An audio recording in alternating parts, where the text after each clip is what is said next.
अंजनीलाल महाराज की जय। श्री सद्गुरुदेव भगवान की जय। श्री राम जय राम जय जय राम। श्री राम जय राम जय जय राम। श्री राम जय राम जय जय राम। श्री राम जय राम जय जय राम। श्री राम जय राम जय जय राम। श्री राम जय राम जय जय राम। श्री राम जय राम जय जय राम। श्री राम जय राम जय जय राम। श्री राम जय राम जय जय राम। श्री राम जय राम जय जय राम। श्री राम जय राम जय जय राम। श्री राम जय राम जय जय राम। श्री राम जय राम जय जय राम। श्री राम जय राम जय जय राम। सीताराम जय सीताराम। सीताराम जय सीताराम। सीताराम जय सीताराम। सीताराम जय सीताराम। जानकी वल्लभ सीताराम। जानकी वल्लभ सीताराम। जानकी वल्लभ सीताराम। जानकी वल्लभ सीताराम। श्री राम जय राम जय जय राम। श्री राम जय राम जय जय राम। श्री राम जय राम जय जय राम। श्री राम जय राम जय जय राम। श्री राम जय राम जय जय राम। श्री राम जय राम जय जय राम। राधे श्याम जय राधे श्याम। राधे श्याम जय राधे श्याम। राधे श्याम जय राधे श्याम। राधे श्याम जय राधे श्याम। राधा वल्लभ राधे श्याम। राधा वल्लभ राधे श्याम।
तस्मै श्री गुरुवे नमः।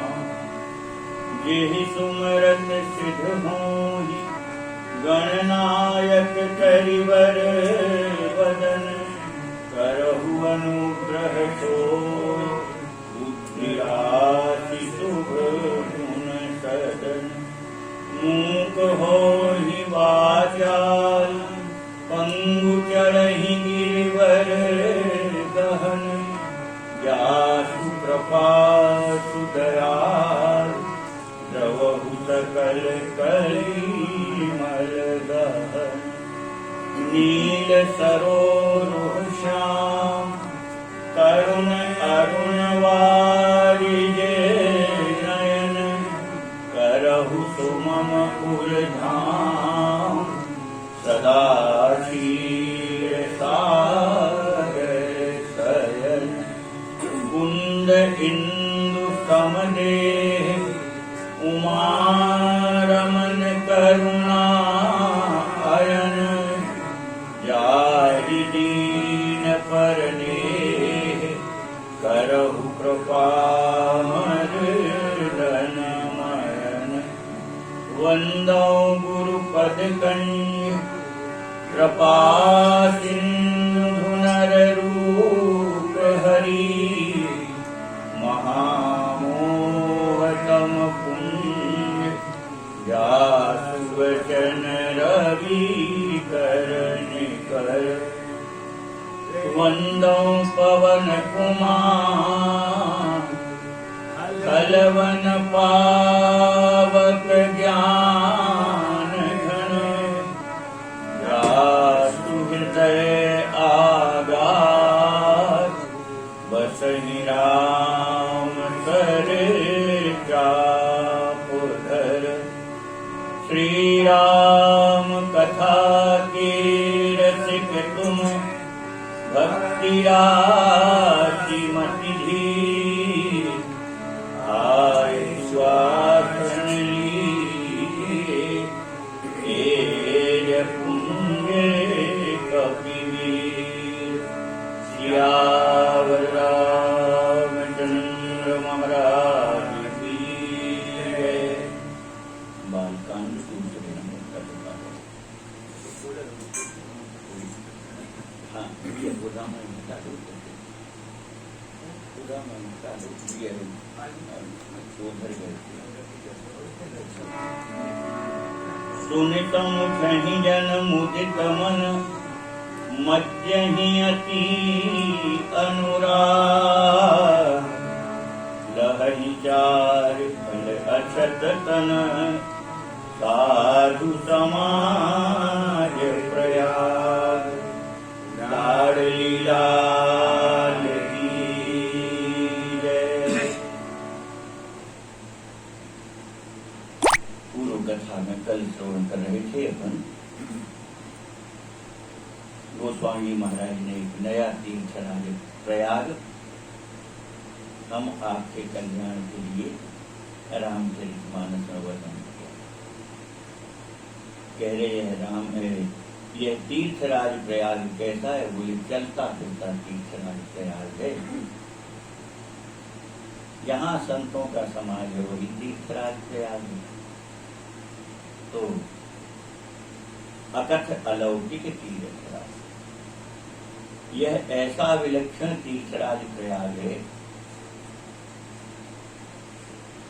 जो कहने में नहीं आता। अकथनीय है उनकी महिमा कहना, कहाँ तक महिमा कहोगे। और अलौकिक है, यानी ये भौतिक पृथ्वी पर का तीर्थराज नहीं है। ये अलौकिक कैसे है? तो कल हमने आपसे निवेदन किया था। ठाकुर जी का ही स्वरूप संत भगवान, तो इस लोक का नहीं है, अपर लोक यानी वैकुंठ का है। क्यों? भगवान और संत भगवान दोनों में कोई अंतर नहीं है। और इसलिए जब संत जहाँ है तो इस भौतिक जगत का कहाँ प्रयाग है? वो तो अलौकिक तीर्थ हो गया। और इसलिए इस तीर्थराज की महिमा भी कल आप सुने थे। देय सद्य फल प्रगट प्रभाव। बोले ये तीर्थराज प्रयाग ऐसा है कि तत्काल फल देता है। आगे का नहीं कहता कि नहीं बाद में मिलेगा, नहीं। आपने तीर्थराज प्रयाग का सेवन किया और तत्काल फल आपको उसी समय मिलता है। तो इसका सेवन कैसे करना है? तो कह रहे सोनी समुझही जन मुदित मन, मज्जहि अति अनुराग। जो इस तीर्थराज प्रयाग की इस कथा को जो गोस्वामी महाराज लिखे हैं, तीर्थराज प्रयाग कैसे, तो बोले सुने और फिर समझे। तो सुन करके समझ करके मन अत्यंत प्रसन्न हो जाता है, मज्जहि अति अनुराग। और फिर उसमें मज्जन क्या है? तात्पर्य उस कथा में भाव सहित डुबकी लगाना, वही उसमें स्नान करना। इस तीर्थराज को सुने समझें और फिर मन प्रसन्न हो जाएगा आपका। और मज्जहि अति अनुराग, और फिर प्रेम सहित भाव सहित इस कथा में डुबकी लगाएंगे, गोता लगाएंगे भाव से, वही इसका स्नान है, मज्जनि अति अनुराग। तो प्राप्ति काय की होगी? बोले विलक्षण तीर्थराज प्रयाग, लहहि चार फल अछत तन, साधु समाज प्रयाग। ये संत समाज रूपी प्रयागराज कैसे हैं? कह रहे चारों फल के देने वाले। चार फल तो वह भी देते हैं। प्रयागराज जो है त्रिवेणी, वह भी चार फल देते हैं। चार पदार्थ भरा भंडार। भरतलाल जी जब तीर्थराज प्रयाग पहुंचे तो तीर्थराज प्रयाग ने भरतलाल जी से कहा कि मांगो क्या मांगो। क्यों? कह रहे हमारे भंडार में चारों प्रकार से भरे पड़े हैं। कौन से? तो कह रहे हैं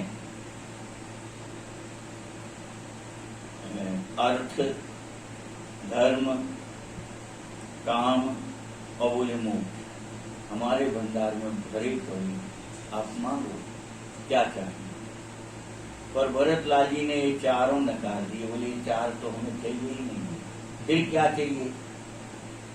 कहते हैं सीता राम चरण रति मोरे, अनुदिन बढ़हि अनुग्रह तोरे। भरतलाल जी प्रयागराज से कहते कि हे नाथ, ये चार पदार्थ नहीं चाहिए हमको, तो राम जानकी जी के चरणों में प्रेम चाहिए, और वह भी कैसा? अनुदिन बढ़ई, दिन दिन बढ़ता रहे प्रेम राम जानकी जी के चरणों में, ऐसा प्रेम चाहिए। तीर्थराज प्रयाग उदास हो गए। क्यों? यह उनके भंडार में नहीं है। भंडार में तो चार पदार्थ हैं। अच्छा, चार पदार्थ में भी तीन तो समझ में आ जाते हैं कि चलो भाई इस तीर्थराज प्रयाग में स्नान करेंगे तो अर्थ धर्म कामना तो पूरी हो ही जाती है।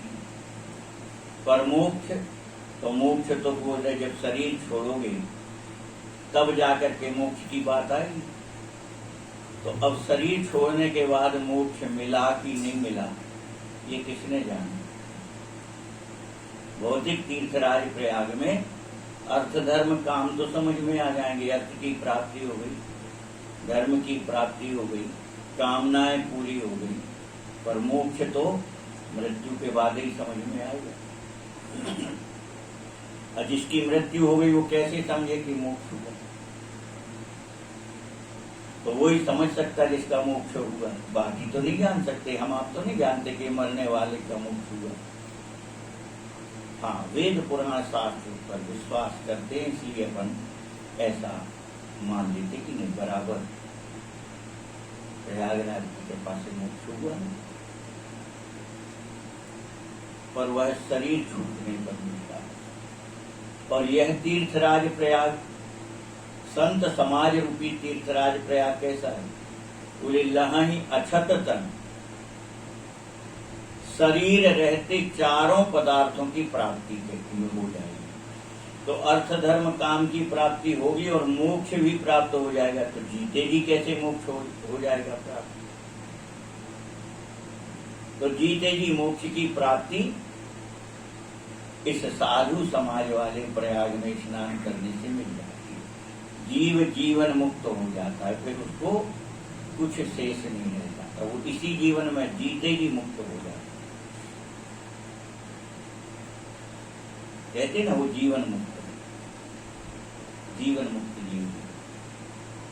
तो जीते जी जो इस माया के बंधन से मुक्त हो जाता है, छूट जाता है, ऐसा विलक्षण तीर्थराज प्रयाग है संत समाज जो। अब कह रहे हैं इसमें तत्काल फल कैसे मिलते हैं? बोले बड़े विचित्र विचित्र फल मिलते हैं। मज्जन फल देखिए तत्काला, बात होई पिठ बकऊ मराला। मज्जन फल देखिए तत्काला, बात होई पिठ बकऊ मराला। सोनिया किरणी करे जन कोई, सत्संगति महिमा नहीं कोई। दुनिया के रज करे नहीं कोई, सत्संगति महिमा नहीं कोई। मज्जन फल पेखिए तत्काल। संत समाज रूपी तीर्थराज प्रयाग में स्नान करते ही फल की तत्काल प्राप्ति तुरंत मिलेगा। और ये चार पदार्थ तो ठीक है, बोले प्रत्यक्ष में क्या मिलता है? बोले वो मिलता है जो अन्य कहीं नहीं मिल सकता। क्यों? बोले कौआ भी तीर्थराज प्रयाग में, ये वाले तीर्थ संत समाज वाले तीर्थराज प्रयाग में कौआ भी अगर स्नान कर ले तो कोयल बन जाता है। काक हो ही पिक, और बगला स्नान करे तो बोले हंस बन जाता है। इसका आशय क्या है?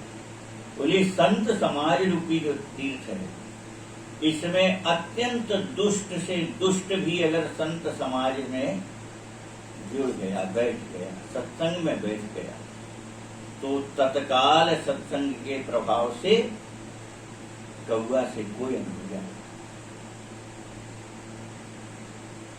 बगला से हंस हो जाए। यानी सठ सुधरणी सत्संगति पाई, पारस परस कुधाति सुधा। कह रहे कैसे ही दुष्ट से दुष्ट, मूर्ख से मूर्ख हो, धूर्त से धूर्त क्यों ना हो, वो सत्संग भर में बैठने लगे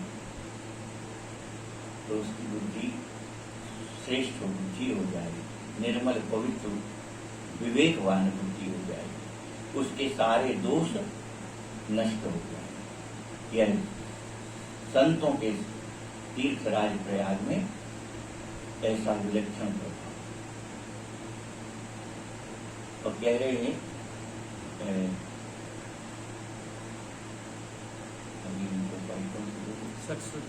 सच सुधरणी सत्संगति पाई, पारस परस कुधातु सुधा। सत्संग की महिमा कैसी है? बोले पारस पत्थर की तरह है, जो भी आए तो एकदम खरा सोना बन जाए। सो पर संत की महिमा सत्संग से बढ़कर होगी। संत, ये तो सत्संग की महिमा है, कथा की। सत्संग क्या है? भगवान के लीला चरित्र कथा जो बना आपस में कहती है, सत्संग है। और सत्संग मिलता कहाँ है? संतों के पास। तो ये तो सत्संग की महिमा है कि लोहा सोना बन जाता है। पर संत की महिमा क्या है? संत की महिमा क्या है? ऐसे ही कह दिया। राम जी ने जो कहा वो उसका भी रहस्य, मोते अधिक संत कर दी। राम जी कह रहे मुझसे अधिक भगवान संत भगवान को माना। और कागुसुन जी कह रहे कि संत की महिमा राम जी से भी बढ़कर की है ना। अभी तक भी कथा उत्तरकांड में कागुसुन जी भी कह रहे नहीं, संत जो है वह राम जी से बढ़कर के है। ऐसा क्यों? राम जी से बढ़ के कैसे? तो राम जी कह रहे भैया खूब भली प्रकार समझ लो, तुम हमारी शरण में आओगे तो हम तुम्हें भक्ति प्रदान करके भक्त बना देंगे, संत बना देंगे, सज्जन बना देंगे, सद्गुणी बना देंगे, विवेकवान बना देंगे, ज्ञानवान बना देंगे। भगवान के शरण में आओगे तो निष्पाप कर देंगे, सब कुछ कर देंगे। पर ये बताओ भगवान ने आज तक किसी को भगवान बनाया? बताओ, भगवान ने आज तक किसी को भगवान बनाया? नहीं बनाया ना। अच्छा, संत भगवान क्या करते? संत के साथ में अगर आप लग गए तो आपको फिर संत ही बनाएगा। संत दुष्ट को भी संत ही बनाएगा। तो भगवान से अधिक महिमा हो गई कि नहीं? भगवान तो नहीं बनाता किसी को, जीव को, पर संत जिस जीव पर कृपा कर दे तो उस जीव को संत ही बनाता है। पारस नहीं बनाता। पारस तो सोना बनाता है, पर पारस नहीं बना सकता किसी को। पर संत भगवान कैसे हैं? बोले वो पारस हैं जो सोना नहीं पारस ही बनाते हैं। इसलिए संतों की महिमा की ऐसी व्याख्या होना। हे नाथ पागल, तो काक हो ही पिक और बकऊ मराला। सत्संग में आने वाले बगले आने कैसे ही आए, ढोंग से ही सत्संग में आ जाएं, दिखावे के लिए सत्संग में आ जाएं। तो सत्संग में आकर के जब बैठेगा वो सत्संग श्रवण करेगा तो वह उसका जो पाखंड है, कपट है, दिखावा जो था वो सब दूर होकर के और वो हंस बन जाएगा। दुनिया से हंस का तात्पर्य, कोयल का तात्पर्य, दो उदाहरण दिए हमको सामने। बोले सत्संग में आकर के सबसे पहला तो प्रभाव क्या होगा? बोले काक हो पिक, कौआ जो है वो कोयल हो जाए। तात्पर्य वाणी उसकी सुधर जाएगी। जो सत्संग में आने लगेगा उसकी वाणी सुधर जाएगी। आप सब सत्संगी जानते हो, हमारे पास बैठते बैठते बहुत से लोग जो एकदम 100% गालियों का प्रयोग करते हैं, बात बात में गाली, उनके इतने स्वभाव में आ गई थी कि सहज साधारण बात करने में भी वह गाली निकलती थी। ऐसे कितने लोग हैं अपने यहाँ जिनके मुंह से अब गाली नहीं निकलती? तो क्यों कहा है क्या उनसे कि वह गाली मत दिया करें? कहा नहीं है। नहीं, वो अब सत्संगियों के साथ बैठते बैठते उनमें इतना फर्क आ गया, इतना अंतर आ गया कि अब उनके मुंह से धोखे से भी गाली नहीं निकलती। तो सत्संग में आने पर पहले तो वाणी पर अपना अधिकार बनता है, मीठी हो जाती वाणी, मधुर हो जाती है, दूसरे को सुख देने वाली वाणी हो जाती है सत्संग के प्रभाव। ठीक। फिर दूसरा कह रहे, बोले छल कपट से भी अगर कोई आए, ढोंग करके भी आए और सत्संग में बैठता रहे तो वह बगुले से हंस हो जाता है। बगुला से कैसे हंस हो जाता है? तो जो हंस को प्राप्त है वो बगुला को नहीं। देखने में भले ही वो एक जैसे लगने लगते हैं, धोखा हो जाता है। बगुला कहे कि को देख करके कभी कभी दूर से देखो तो हंस का धोखा होता कि अरे ये क्या हंस है, परंतु बगले का हंस होने का तात्पर्य क्या है? तो कह रहे हैं बगला जो है वो उसको विवेक नहीं होता है। धूर्तता वाले व्यक्ति को अपन कहते हैं अरे बड़ा बगला भगत है। धूर्त व्यक्ति को जो दूसरों को केवल ठगने के लिए सुंदर संत वेश बना लेते हैं, सज्जनों का वेश बना लेते हैं, काय के लिए? दूसरों को ठगने के लिए। परंतु ऐसे व्यक्ति भी अगर सत्संग में आते हैं तो वो हंस हो जाते हैं। हंस का मतलब नीर क्षीर विवेक जिसको। हंस को भगवान ने विलक्षण सामर्थ्य दिए। कैसी सामर्थ्य? बोले दूध और पानी मिलाकर के रख दो तो हंस उसमें से केवल दूध ही पिएगा, पानी उसमें बचा रह जाएगा शेष। कैसी विलक्षण बात! दूध पी लेगा और उसमें मिला हुआ पानी शेष बचा रहेगा। तो अपन कहते नीर क्षीर विवेक।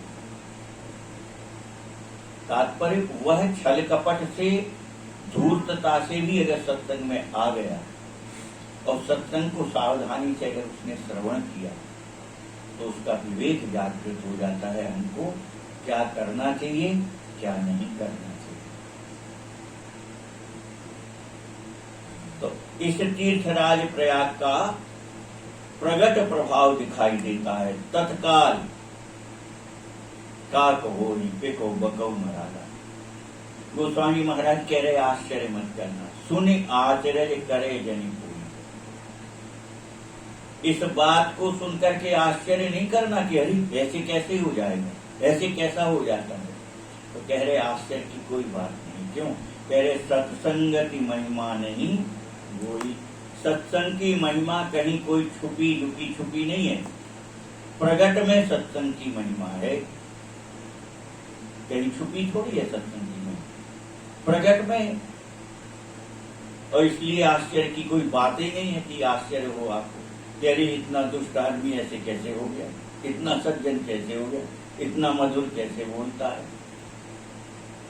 अब ये किसी को ठगता नहीं है, अब तो ये बड़ा ईमानदार हो गया। क्यों? तो कह रहे सत्संग की महिमा प्रगट में देख लो। प्रमाण दे रहे गोस्वामी महाराज के, इन पे विचार करो जरा। वाल्मीकि नारद भट जोनी, निज निज मुखन कही निज मौनी। वाल्मीकि नारद भट जोनी, निज निज मुखन कही निज मौनी। जल चर थल चर नभ चरनाना, ये जड़ चेतन जीव जहाना। जल चर थल चर नभ चरनाना, ये जड़ चेतन जीव जहाना।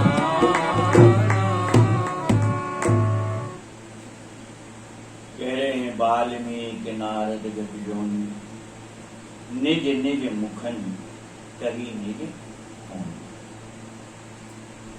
वाल्मीकि जी, नारद जी, अगस्त्य जी, सबने अपने जीवन के उस घटना को, उस चरित्र को अपनी ही वाणी से कह के सुना है कि भैया हम तो ऐसे थे और ऐसे हो गए। काय से हो गए? बोले सत्संग के प्रभाव से, संतों के साथ के प्रभाव से, संतों की कृपा से। तो सभी जानते हैं नारद जी, वाल्मीकि जी, इन सबका चरित्र। वाल्मीकि जी रत्नाकर नाम के दांती थे। दिन रात लोगों को लूटना और कभी कभी मारपीट भी करनी पड़ती थी छुड़ाने में, लूटने में, है ना। सहज में तो धन दे नहीं देता व्यक्ति, जब नहीं देता तो फिर मारपीट भी करनी पड़ती होगी। तो ऐसे वाल्मीकि जी और केवल सत्संग के प्रभाव से कितना माने परिवर्तन हुआ। वो लूट खसोट करने वाले और इतने बड़े महर्षि हुए और राम जी के भक्त हुए, जिन्हें आगे अब क्या होना है, और वह भी किसके संबंध में, भगवान के संबंध में। आदमी संसार की घटनाएं तो बता सकता है कि आगे क्या होगा, पर कोई भगवान के संबंध में बता सकता कि भगवान आगे कब अवतार लेंगे, कोई कह सकता है। पर वाल्मीकि जी ने राम जी के अवतार लेने के पहले ही रामायण की रचना कर, ऐसा कहते हैं, ऐसा संत भगवान सब कहते हैं, रचना पहले कर दी थी, फिर बाद में राम जी का अवतार हुआ।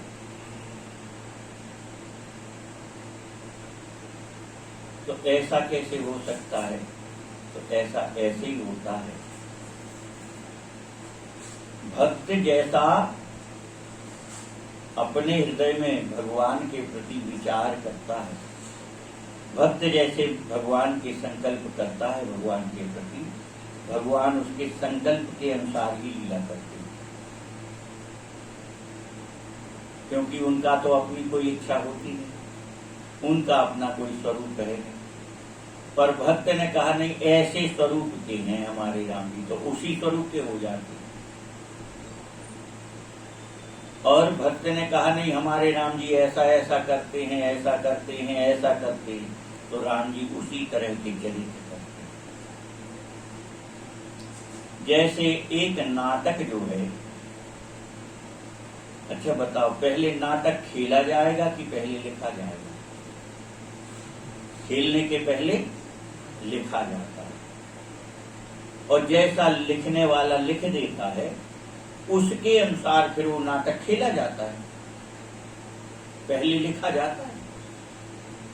इसी प्रकार से राम जी को जब अवतार लेना होता है तो अपने भक्त के हृदय को प्रेरित करके उससे लिखाते हैं कि ऐसा ऐसा लिखो,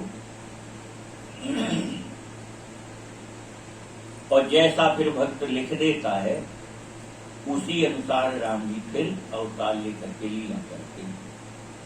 इस बात को परम पूज्य प्रातस्मरणीय श्री प्रभुदत्त ब्रह्मचारी जी महाराज ने अपनी भागवती कथा में लिखा। उन्होंने लिखा, कोल के रात भील वनवासियों की अपनी रामायण अलग है। जंगली कोल की रात भील वनवासी, इनकी अपनी रामायण अलग है। कैसी रामायण अलग है? तो बोले जैसे अपन इसमें कहते कि राम जी का राज तिलक हो रहा था, फिर वन से वनवास हो गया, फिर वन में गए, फिर रावण आया और जानकी जी का हरण इस तरह से हुआ, ये कथा रामायणों में जैसी लिखी है। इसी प्रकार कोल की रात भील वनवासी जब राम जी की कथा कहते हैं तो कैसी कथा कहते हैं? तो बोले उनके कथा में मिलेगा, बोले एक बार जानकी जी लकड़ियां लेने जंगल में गए, वनवास में 14 वर्ष के वनवास में थी। तो एक दिन बोले लकड़ी लेने जंगल में गई और वहीं रावण आया, तो वहीं से रावण जानकी जी को हरण कर लिया। तो बोले ये कथा तो कहीं किसी रामायण में नहीं लिखी है। बोले भले ही नहीं लिखी है, परंतु वह भाव सहित जब इस कथा को कह रहे हैं तो आगे कोई ना कोई अवतार में राम जी ये लीला भी करेंगे। आगे भगवान किसी ना किसी अवतार में फिर वह लीला करेंगे। क्यों? बोले भगवान के संबंध में जो कहा जाए वो सब सत्य है। भगवान सत्य है, इसलिए भगवान के संबंध में जैसी कल्पना करोगे, जैसा विचार करोगे, भगवान वह सब करते हैं, क्योंकि भगवान सत्य है। और इसलिए आपके भीतर आई बात झूठ नहीं हो सकती। भगवान के संबंध में जो बात आएगी वो झूठ नहीं होगी। अभी नहीं हुई तो आगे होगी, पर होगी। तो सत्संग की महिमा वाल्मीकि जी के मरा मरा कह पाते थे, राम नहीं कह पा रहे थे। और संतों ने कहा कि ठीक, कोई बात नहीं, आप मरे ही मरा कहो और कुछ मत कहो, केवल मरा मरा कहो। और मरा मरा कहते कहते काय में बदल गया, राम में।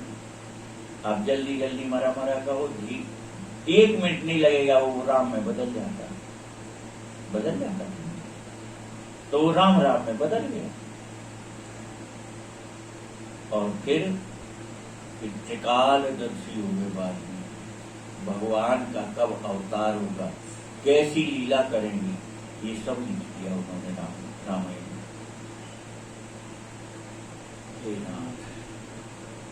नारद जी का चरित्र भी सभी जानते, संतों की गुंठन पाकर। और फिर महर्षि देवर्षि नारद हो गए। कैसी शक्तियां प्राप्त हैं और कैसा विलक्षण चरित्र है नारद जी का, कैसा विलक्षण चरित्र है। बोले सज्जन संत देवता तो ठीक है, देवलोक चले जाएं तो वहां सब उनका सम्मान करते, पूजन करते। ब्रह्मलोक चले जाएं तो ब्रह्मा जी उनको सम्मान देते, पूजन कराते। संतों में चले जाएं तो वहां उनका पूजन होता, वहां उनको सम्मान मिलता। बोले राक्षसों की सभा में भी अगर नारद जी पहुंचते तो वह राक्षस भी और श्रद्धा सहित नारद जी का पूजन करते और नारद जी की कही बात पर पूरा भरोसा करते हैं। राक्षस संदेह भी नहीं करते नारद जी की वाणी पर। अब जन्माष्टमी आई गई, परसों जन्माष्टमी है। सब जानते कि उस कंस को कैसा भ्रमित किया नारद जी ने।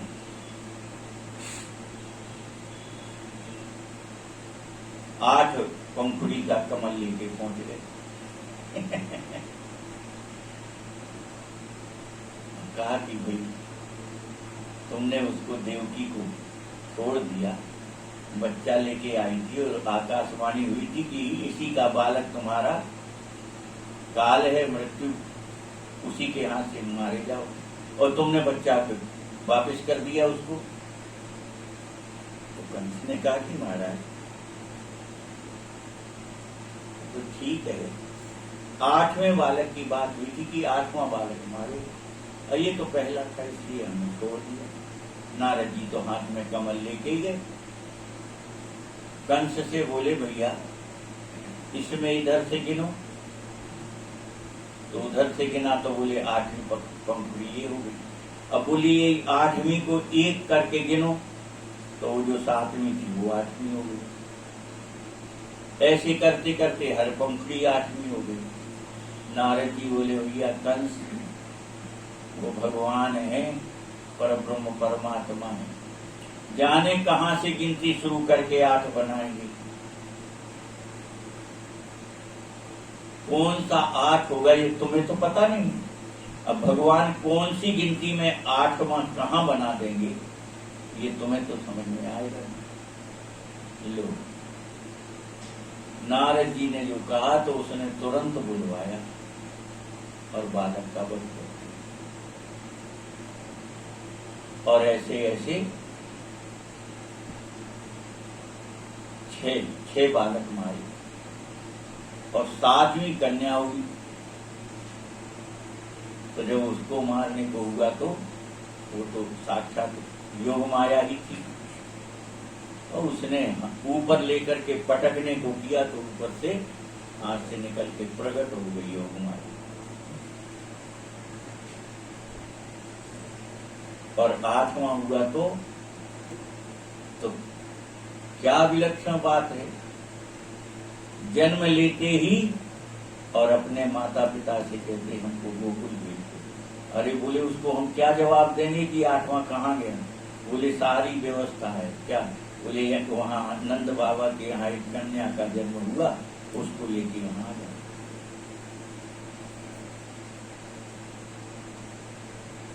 तो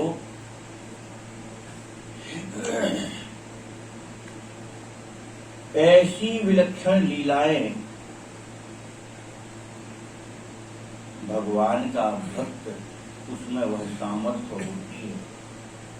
और ये आता कहाँ से है। बोले सत्संग से। सत्संगति महिमा नहीं गोई।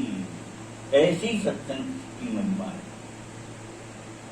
ऐसे नारद जी हुए जो सारे लोक में, सारे ब्रह्मांड में कहीं चले जाएं, सभी उनको पूजते हैं और उनकी बात पर दृढ़ भरोसा करते हैं। राक्षस, दुष्ट, दुराचारी भी भगवान की बात पर संदेह कर लेंगे, और नारद जी की बात पर संदेह नहीं करते। ऐसी महिमा निज निज मुखन कहीं नहीं जोड़। अपने अपने मुखारविंद से उन्होंने अपने जीवन की घटनाओं को, जीवन के चरित्र को सुनाया। जल चर, थल चर, नभचर नाना, जे जड़ चेतन जीव जहाना। तो कह रहे मति की रति गति भूति भलाई, जब जेहि जतन जहां जे पाई, तो जानव सत्संग। कह रहे चाहे जलचर हो, जल में रहने वाला जीव हो, चाहे थलचर हो, पृथ्वी पर रहने वाला जीव हो, चाहे नवचर यानी पक्षी आकाश में उड़ने वाला हो, और तो और कह रहे जड़ हो चाहे चेतन। ये 3 तो हो गए, जलचर, नवचर, थलचर। और 2 कौन से हो गए। बोले जड़ और चेतन। चेतन में जो चल फिर रहे हैं, बोल रहे हैं, देख रहे, ये सब चेतन। और जड़ कौन है। बोले झाड़, पेड़, पत्थर, मिट्टी, ये सब, नदी, तालाब, ये सब जड़ है।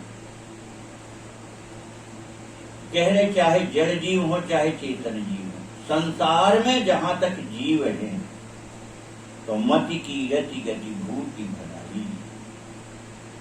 जिसको भी बुद्धि की प्राप्ति हुई, मति, जिसको भी बुद्धि की प्राप्ति हुई, कीर्ति, यश कीर्ति जिसको मिली, और सदगति जिसको मिल गई, विभूति यानी ऐश्वर्य जिसको प्राप्त हुआ, जो जिसको भलाई यानी सज्जनता प्राप्त हुई, वो कहां से हुई। मति कीर्ति गति भूत भलाई। तो ये सब मिली कहां से। बोले जिसको भी जहां भी मिली, जिसको भी जहां भी मिली, सो जानव सत्संग प्रभाव। बोले वह केवल सत्संग से ही मिला है। किसी को यश मिले तो कहां से मिलेगा। सत्संग से मिलेगा। और भौतिक यश मिलने पर वो तो थोड़े दिन में ही पता ही नहीं लगता। अब आज से 40-50 साल पहले देश के अपने शहर का नगर सेठ कौन था, कोई जानता। कोई जानता। 100 साल पहले अपने यहाँ का सबसे बड़ा वीर योद्धा कौन था, कोई जानता। सबसे बड़ा धनवान कौन था, कोई जानता। नहीं जानते।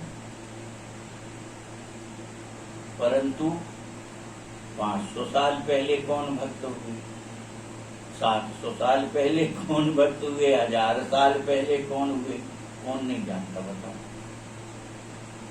अब कोई नारद जी के जन्म का कोई और छोर मिलता तुम्हें कि कितने 1000 वर्ष, लाख वर्ष पहले नारद जी हुए, कितने लाखों वर्ष पहले वाल्मीकि जी हुए, कोई जानता है।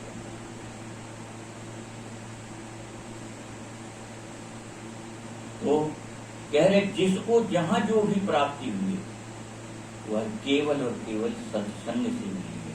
और सत्संग से मिलने वाला चाहे यश हो, चाहे कीर्ति हो, चाहे बुद्धि हो, चाहे ऐश्वर्य हो, वह अजर अमर हो। हुआ कि नहीं हुआ? इन सब भक्तों के चरित्र, इनकी कीर्ति अजर अमर है। इनका ऐश्वर्य अजर अमर है, वैभव अजर अमर है, कभी नहीं घटता।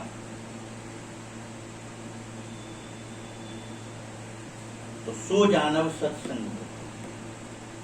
गोस्वामी जी महाराज कह रहे कि जहां जिसको जो प्राप्ति हो रही है वो सब सत्संग के ही प्रभाव से मिलता है।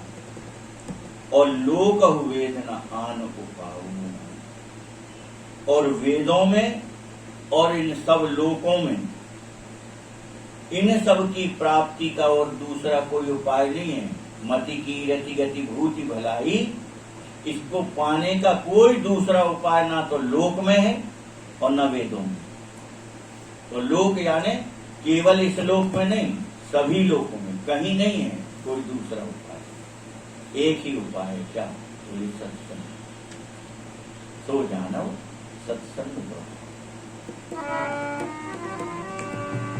बिन सत्संग विवेक न होई, राम कृपा बिन सुलभ न सोई। बिन सत्संग विवेक न होई, राम कृपा बिन सुलभ न सोई। सत्संगति मुद मंगल मूला, कोई फल सिद्धि तव साधन पूजा। संगति मंगल मूला, कोई फल सिद्धि तव साधन पूजा। बिन सत्संग विवेक न। लाख उपाय कर लो आप, विवेक की प्राप्ति कहाँ होगी?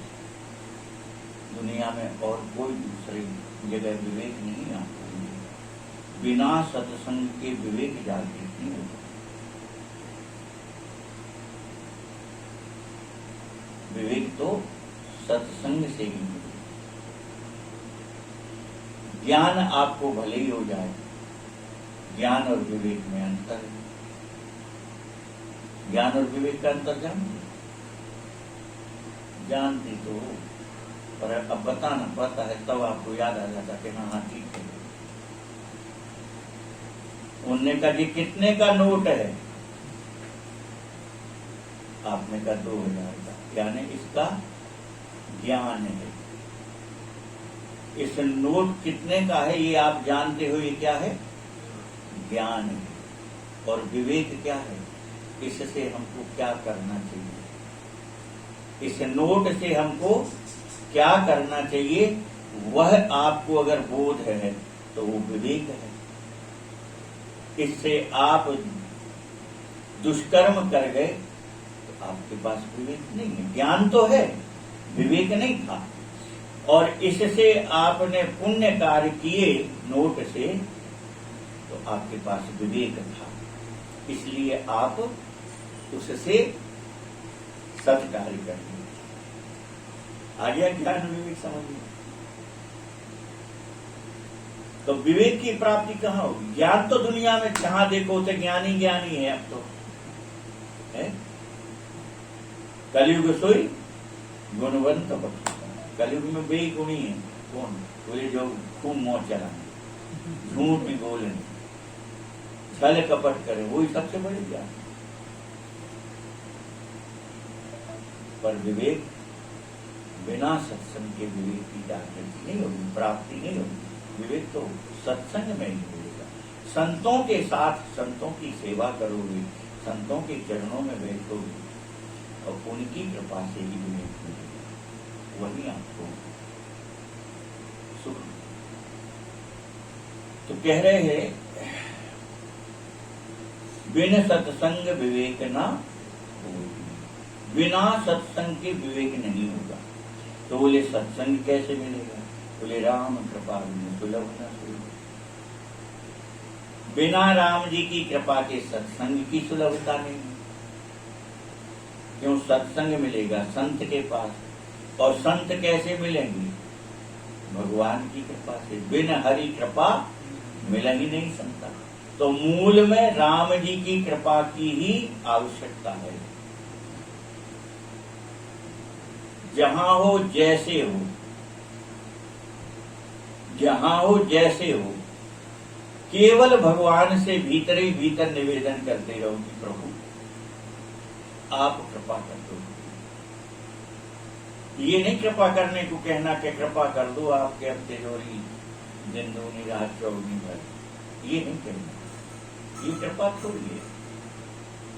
आप तो ठाकुर जी से इतना भर कहो कि आप कृपा करो।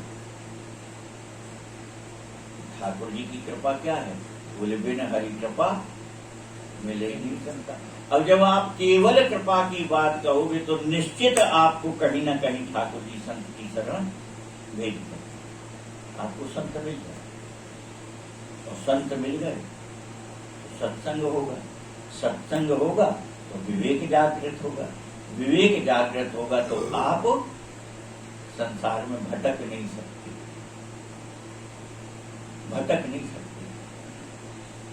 बिन सत्संग विवेक न हो, पर मिले कैसे? बोले राम रघुनाथ जी की कृपा से मिल जाए। तो रघुनाथ जी से और कुछ ना मांगे, केवल उनसे यही कहे कि आप अपनी कृपा बनाए रखो बस। तो आप अपनी कृपा बनाए रखो तो रघुनाथ जी की कृपा, रघुनाथ जी संतों की शरण में आपको मिला देंगे संतों से। और संत मिल जाएंगे तो देखो क्या कहना, जीव धन्य धन्य हो जाए। सत्संगति मुद मंगल मूला। सत्संग क्या है? बोले मंगल का मूल, आनंद देने वाला सत्संग ही है। मूल है यानी जड़ है। जड़ ना हो तो कल पत्ते तो 2 दिन में क्या 2-4 घंटे में मुरझा जाते, सूखने लगते। तो दुनिया का और सब कुछ मिल जाए और सत्संग ना मिले तो किस काम? क्यों? उसमें जड़ नहीं है। अब बिना जड़ का पौधा हम आपको देने की जाओ घरे लगा लेंगे, उसके लगाने से क्या होगा? 2-4 घंटे नहीं 2-4 दिन लगा के बाल्टियों से पानी डालत हो, उसमें क्या अंकुर भी निकलेगा? नहीं निकलेगा, सूख जाएगा। पर अगर जड़ सहित है और ऊपर भले ही उसके डाल ना, जड़ से थोड़ा भी अगर उसका तना है और लगा दो तो कुछ दिन में उसमें से घूमसा निकला, अंकुर निकला। इसलिए सत्संग क्या है? बोले आनंद की मूल सत्संग ज्ञान, और सोई फल सिद्धि सब साधन पूरा। अन्य जितने साधन कहे गए वो तो सब फल और पत्ते हैं। बाकी सब क्या है? फल और पत्ते हैं। साधन जितने कहे हैं, जप तप व्रत जो अभी सुने थे ना, कलयुग में ये सब कुछ कल्लाई नहीं हो पाएगा। योग यज्ञ जप तप व्रत पूजा। फिर बोले राम ही सुमरी गाई राम, संतत सुनिए राम गुण ग्राम। तो ये साधन है क्या? योग यज्ञ जप तप व्रत पूजा, ये क्या है? साधन है। तो ये तो सत्संग के बाद फल की प्राप्ति है। ये मूल तो सत्संग है, तो साधनों का फल भी सत्संग है। साधन तो किए पर उसका फल अगर आपको सत्संग की प्राप्ति नहीं हुई तो कुछ नहीं किया। सत्संग मिल गया तो समझ लेना कि हमारे साधन का हमको फल मिल गया। आप जब करते हो, आप तब करते हो, आप योग करते हो, आप यज्ञ करते हो, आप व्रत करते हो, जो भी कर रहे हो, उससे जब जिस दिन आपको सत्संग मिलने लगे तो समझना हमारा साधन सफल हो गया, फल लग गया उसमें। अब फल लग गया तो जब सत्संग में आते रहोगे तो वो फल पकेगा, और पकने पर फल के पकने पर क्या होता है? फल जब पकता है तो पहली तो सुगंधी आती कि नहीं आती? फल जब पकता तो पहले उसमें सुगंधी आती। आम है, सेव है, कुछ भी है, जब पकता है तो उसकी सुंदर सुगंध आती है। और पका फल हमेशा कोमल होता है, मुलायम हो जाता है। तात्पर्य क्या है? जो सत्संग में आएगा, साधन का फल जब उसको सत्संग मिलेगा और सत्संग में जब वो पकेगा तो उसमें दैन्य आ जाएगा, उसमें विनम्रता आ जाएगी, उसमें धैर्य आ जाएगा, उसमें सहन शक्ति आ जाएगी, ये सब गुण आ जाएंगे। वही पका फल है।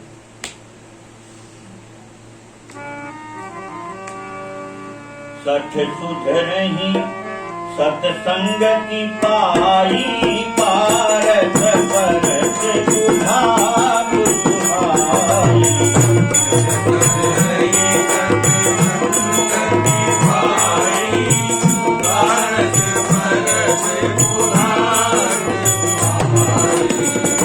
विधिवत सुजन कुसंगत परहि, मनि मनि समनिज गुण अनुसरहि।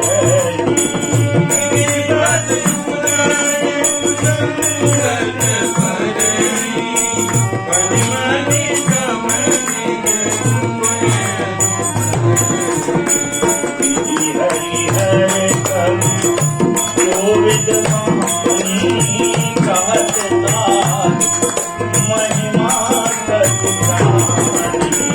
विधि हरिहर कवि गोविंद महानी, कहत तात महिमा।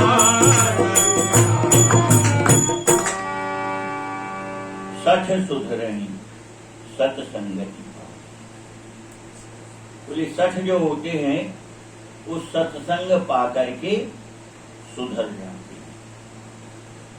कैसे? बोले जैसे पारस मणि लोहे को सोना बना देती है, ऐसे ही सत्संग में जो सठ आएंगे तो वो सुधर करके सज्जन बन जाए। गोस्वामी महाराज ने एक चौपाई ली, इसमें अपन भेद नहीं करते, परंतु गोस्वामी महाराज ने थोड़ा भेद रख दिया। अपन मूर्ख और सठ को एक ही मानते, पर गोस्वामी महाराज ने दोनों की परिभाषा अलग कर दी। बोले सठ अलग बात है, मूर्ख अलग बात। तो मूर्ख वो नहीं सुधरता। मूर्ख के सुधरने की बात नहीं है, मूर्ख नहीं सुधर सकता। कैसे? तो कह रहे मूर्ख हृदय न चेत, जो गुरु मिलहि विरंची। बोले साक्षात ब्रह्मा जैसा भी गुरु भी मिल जाए तो मूर्ख को समझ नहीं आ सकती। मूर्ख हृदय न चेत। और सठ कैसा है? बोले सच तो ऐसा है कि बस उसको केवल संत मिलन भर हो जाए, सत्संग की प्राप्ति भर हो जाए तो वो सुधर जाएगा। सठ सुधरहि सत्संगति पाई। सत्संग भर मिल जाए तो सठ सुधर जाएगा, परंतु मूर्ख के लिए तो ब्रह्मा जी भी गुरु बन के आ जाए और उपदेश करें तो मूर्ख नहीं सुधरता। और दोनों का उदाहरण सुन लो तो आपकी हमेशा दिमाग में फिर बैठ जाए कि सठ और मूर्ख का अंतर क्या। बिजली का खाली नंगा तार है, उसमें करंट बह रहा है। आप जानते हो कि इसमें बुद्धि कम है। आपने कहा भैया ये बिजली का तार लगा, इसमें करंट है तो इससे दूर रहना, इसको छूना नहीं। तो आपकी बात मान ली उसने और उससे दूर हो गया, नहीं छूता। वो कौन है? सठ। आपने बताया तो वो जान गया तो फिर आपकी बात मान गया। जो जान ले और मान ले तो वो तो सठ है। और आपने कहा भैया इस तार में करंट है, इससे दूर रहना, इसको नहीं छूना। अरे ऐसे तो हमने करिया के तार देखे, उन्हें पट्ट से पकड़ लो। चित्त हो गई। ये कौन है? मूर्ख। मूर्ख व्यक्ति ऐसा करता है। मूर्ख हृदय न की, वो कहने पर भी वह नहीं माना और उसने तार पकड़ लिया। ये मूर्ख।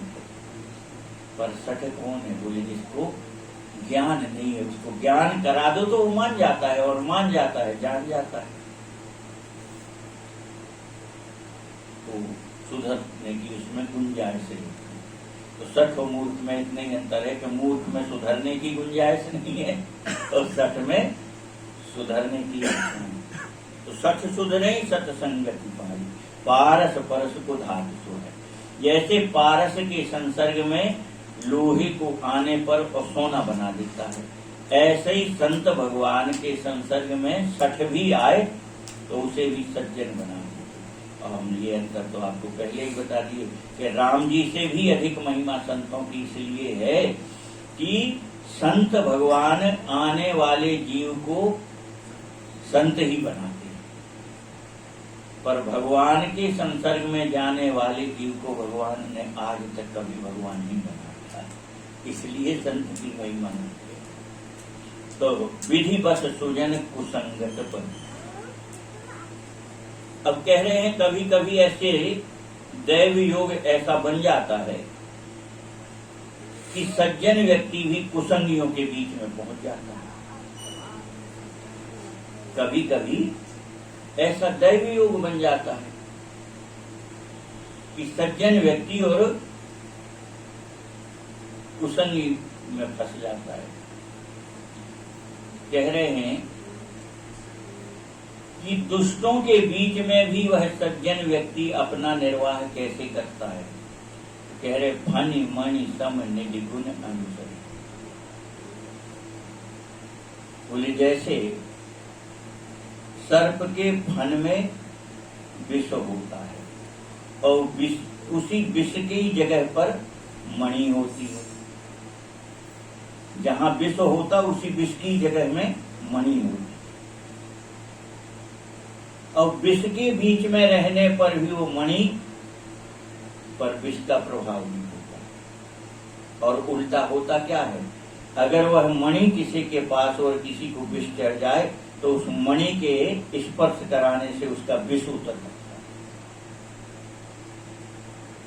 अगर मणि आपके पास है और किसी को सर्प का विष चढ़ जाए तो उस मणि के स्पर्श से वह विष उतर जाता है। तो विष का प्रभाव मणि पर नहीं होता है, रहता तो विष में ही। फनि मणि सम निज गुण अनुसरी। इसी प्रकार से जो सज्जन है वह कुसंगियों के बीच में रह करके भी अपनी सज्जनता नहीं छोड़ता। वह कुसंगियों के बीच में पहुंच करके भी अपनी सज्जनता नहीं छोड़ता। जैसे विभीषण जी कह रहे, विभीषण जी हनुमान जी से कहते हैं तुम अपनी दशा कैसे करें, जीवी दर्शनन महु जीव विचार। मेरी दशा कैसी है? बोले जैसे 32 दांत के बीच में जीव रहती है, ऐसी दशा मेरी है। तो वहां रह करके भी और अपनी सज्जनता तो नहीं छोड़ी ना विभीषण जी ने। इतने उस कुल में जन्म लेने पर भी, उस कुल में जन्म लेने पर भी विभीषण जी की सज्जनता यथावत बनी। कह रहे वास्तव में जो सचमुच दृढ़ता से जो सज्जन है वह कुसंग में भी पड़ जाता है दैव योग से, तो कुसंगियों के बीच में रह करके भी अपनी सज्जनता नहीं छोड़ता। और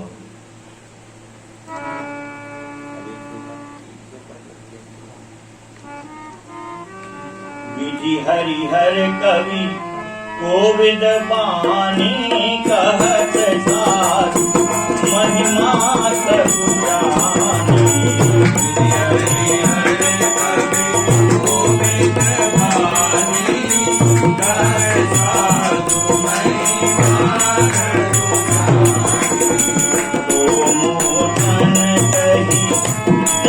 न कैसे साग बनिक मणि गुण गण जैसे सुबोधन कहि जाति न कैसे साग बनिक मणि गुण गण विधि हरिहर कवि कोविद वाणी। बड़े बड़े पंडित, बड़े बड़े विद्वान, बड़े बड़े कवि, और यहाँ तक कि कह रहे हैं भगवान ब्रह्मा, भगवान शंकर और भगवान विष्णु भी संतों की महिमा करने में अपनी असमर्थता बतलाते। संतों की महिमा की जब बात आती तो उनकी वाणी भी सकुचा जाती है। संतों की महिमा कहने में उनकी वाणी भी सकुचा जाती है। ऐसी संतों की महिमा है। तो गोस्वामी जी महाराज कह रहे कि बताओ, जब स्वयं भगवान विष्णु, भगवान शंकर ब्रह्मा, इनकी वाणी संतों की महिमा कहने में सकुचा जाती है, तो हम संतों की महिमा कहें तो कैसे कहें? सो मोशन कही जात न तो बोले, हमसे संतों की महिमा वैसे ही कहते नहीं बन रही जैसे कोई दिव्य रत्न मणि को लेकर के, हीरा मोती को लेकर के, और कोई साग भाजी बेचने वाले के पास जाके कहो कि काय भैया जो कितने को हुई है, तो उनको का तो यही समझ है वो कह रुको बता रहे, और वो अपनी तखरिया पे तौल के देख के देखे तो वो कहे हाँ जो 100 ग्राम को है तो बटखरा बनावे खोचो है चमकीलो पत्थर, तो 10 रुपया ले। साग भाजी बेचने वाला हीरे का दाम बता पाएगा क्या? नहीं बता सकता। साग बनिक मणि गुण गण जैसे साग भाजी बेचने वाला और मणि के गुण को नहीं जानता, इसलिए वह उसका मूल्य नहीं बता सकता। इसी प्रकार से कह रहे कि हमारी दशा तो ऐसे ही है कि तुम हमसे कहो कि हम संतों की महिमा कहें, तो जहां भगवान ब्रह्मा विष्णु शंकर की वाणी मौन हो जाती है, सत्याने का तात्पर्य मौन हो जाती कि इसके आगे हम नहीं जाने, वहां हम कैसे संतों की महिमा करें? बंदो संत समान चित, हित अनहित नहीं कोई, अंजलिगत सब शुभ सुमन जिमी, सम सुगंध कर दो, लाडली लाल